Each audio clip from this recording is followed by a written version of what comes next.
उर्दू खबरनामा लेकर मैं आपका मेजबान गौहर कुछे आपकी खिदमत में हाजिर। तफसीलात से पहले अभी तक की सुर्खियों पर एक नजर। पार्लियामेंट का सरमाई इजलास कल से शुरू। इजलास से कबल कुल जमाती मीटिंग, 31 पार्टियों ने की शिरकत। मीटिंग में 20 के करीब मौज़ूआत पर हुई बात।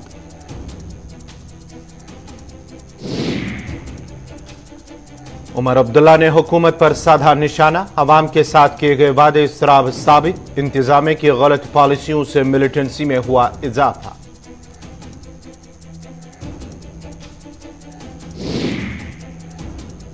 महबूबा मुफ्ती ने बीजेपी पर लगाया इल्जाम। कश्मीर को यूपी और बिहार बनाने की हो रही है कोशिश। कहा कांग्रेस में फूट डालकर तोड़ना चाहती हैं भाजपा।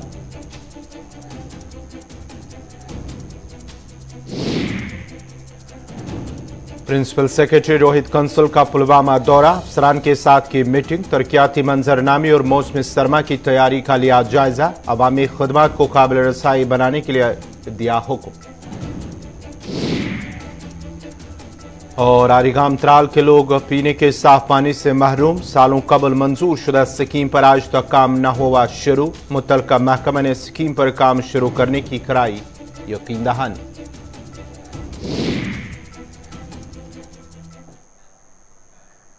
और अब पेश है खबरों की तफसील। पार्लियामेंट का सरमाई इजलास कल से शुरू हो रहा है और इससे कबल हुकूमत ने कुल जमाती मीटिंग बुलाई थी। आज इस मीटिंग में वज़ीर दिफा राजनाथ सिंह मौजूद रहे। पार्लियामेंट के इजलास के दौरान इस बात पर हुई कि ज्यादा से ज्यादा काम किया जाए और कम खलल पैदा हो। ताहम वज़ीर आज़म नरेंद्र मोदी इस मीटिंग में मौजूद नहीं रहे। मीटिंग के बाद पार्लिमानी अमूर के वजीर प्रहलाद जोशी ने कहा है कि आज कुल जमाती मीटिंग में 31 सियासी जमातों समेत 40 से कायदीन ने शिरकत की। मुलाकात में तफसील तबादुल ख्याल किया गया। कवायद के साथ हुकूमत ऐवान में बहस के लिए तैयार है। कुल जमाती मीटिंग के बाद कांग्रेस लीडर मल्लिकार्जुन खड़गे ने कहा कि कुल जमाती मीटिंग में कम से कम 15 से 20 मौज़ूआत पर बात हुई है। तमाम जमातों ने मरकजी हुकूमत से MSP और बिजली के बिल पर फौरी कार्रवाई करने का मुतालबा किया। उन्होंने कहा कि MSP पर भी कानून बनाया जाए। पार्लियामेंट का सरमाई इजलास इसलिए अहमियत रखता है क्योंकि हुकूमत ज़राअत के 3 मुतनाज़ा कवानीन को वापस लेने के बाद एक बिल पेश करेगी जिस पर दोनों ऐवानों में जोरदार बहस होने का इम्कान है।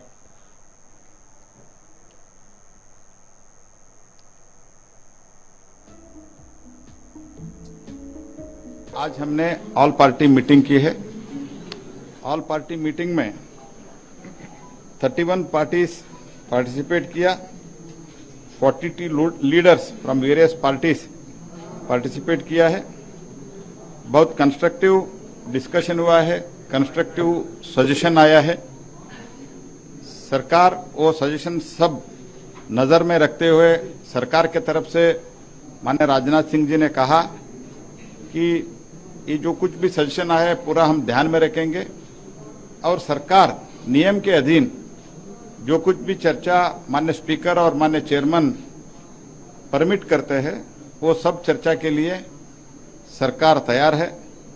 सरकार के तरफ से हमने यही निवेदन किया है, सभी चर्चा के लिए नियमों के अनुसार सरकार तैयार है जब स्पीकर और चेयरमैन परमिट करता है, लेकिन बिना डिसरप्शन सदन चले, सदन का कार्यवाही चले, यही हमने रिक्वेस्ट अपोजिशन से किया है। सभी अपोजिशन हमको आश्वस्त भी किया है कि हम पूरा कोऑपरेट करेंगे और इस बार और ज़्यादा प्रोडक्टिव सदन होगा, सेशन होगा, ऐसे सरकार का उम्मीद है। ऑल पार्टी की मीटिंग हुई, इसमें बहुत से विषय उभर कर आए।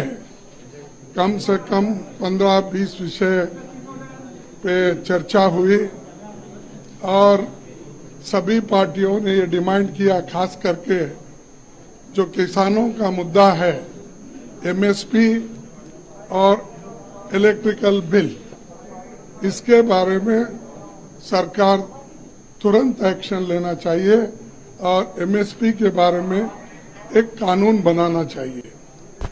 उसी साथ कोविड का भी जो आज तीसरी लहर फैलने का एक अंदाजा दुनिया में चल रहा है। नेशनल कॉन्फ्रेंस के रैब सदर उमर अब्दुल्ला ने आज डोडा का दौरा किया, जिस दौरान उन्होंने न्यू बस स्टैंड डोडा में एक अवामी इज्तिमा से खिताब किया। खिताब के दौरान उमर अब्दुल्ला ने हुकूमत की तनकीद करते हुए कहा कि मरकज ने जो जम्मू कश्मीर की आवाम के साथ वादे किए, आज तक वो जमीनी सतह पर पूरे नहीं हुए और सभी वादे शराब साबित हुए। उन्होंने मजीद कहा कि वादी में मकामी नौजवानों को मिलिटेंसी की तरफ अलग अलग वजूहात से धकेला जा रहा है और मकामी मिलिटेंटों की तादाद में गुज़िश्ता सालों के मुकाबले में इजाफा देखने को मिल रहा है।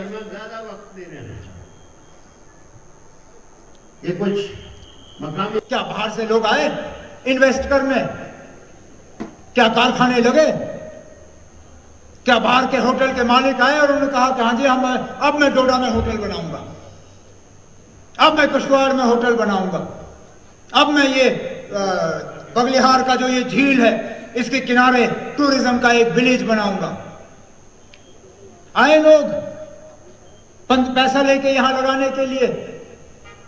हमें कहा गया था कि अंबानी, टाटा, बिरला सब आएंगे, कोई नहीं आया। मैं कहा था कि हमारे नौजवानों को अब रोजगार ही रोजगार होगा। किस नौजवान को 5 अगस्त 2019 के बाद रोजगार का ऑर्डर फरहम किया गया? उल्टा जो हमारे प्रोजेक्ट चल रहे थे उन प्रोजेक्ट्स में भी हमारे लोकल लोगों को रोजगार नहीं दिया जा रहा है और ये सच्चाई है, ये सच्चाई है। अमन की बात, सच्चाई ये है कि जिन इलाकों को हमने अपने दौरे हुकूमत में मिलिटेंसी से खाली कर दिया था, आज वहां फिर से बंदूक का असर है। मैं वजीर आला था, सजाद किचलू साहब मेरे MOS होम थे। हमने श्रीनगर में बंकर के बंकर उड़ा दिए। हम वहां तक हमें अपने आप को ये लग रहा था कि माहौल ठीक है। हम अफस्पा पे बात शुरू कर गए थे कि अब इन इलाकों से अफस्पा को भी उठाया जा सकता है, क्योंकि अब यहां पे मिलिटेंसी का कोई नामो निशान नहीं रहा। आज देखिए ना, आप श्रीनगर का कोई कोना जो है वहां कोई इंसान अपने आप को महफूज नहीं समझता। श्रीनगर, बाकी इलाकों की तो दूर की बात। कुपवारा से लेके टनल तक जिन जिन इलाकों को मिलिटेंसी से खाली किया गया था, वहां दोबारा मिलिटेंसी पैदा हुई। और ये बाहर से मिलिटेंट नहीं आए, ये कश्मीर के ही बने हुए नौजवान जो नाराजगी और अलग अलग वजूहात की बुनियाद पे बंदूक उठाने के लिए तैयार है। पिछले दिनों जो श्रीनगर में 3 मारे गए, उनमें से एक ऐसा था जिसने 2019 में बंदूक उठाई। मतलब 5 अगस्त के बाद। तो हमें तो कहा गया था कि 5 अगस्त और 370 के जाने के बाद तो कोई मिलिटेंट ही नहीं बनेगा, लेकिन आज भी बन रहे हैं। तो फिर ये झूठ किस काम का? हमें कहा गया था कि अलायदी पसंद जो जज्बात हैं वो खत्म हो जाएंगे। क्या आपको खत्म होते हुए नजर आए? नाजरीन, खबरनामा जारी रहेगा। यहाँ पे छोटा सा तिजारती वक्फा।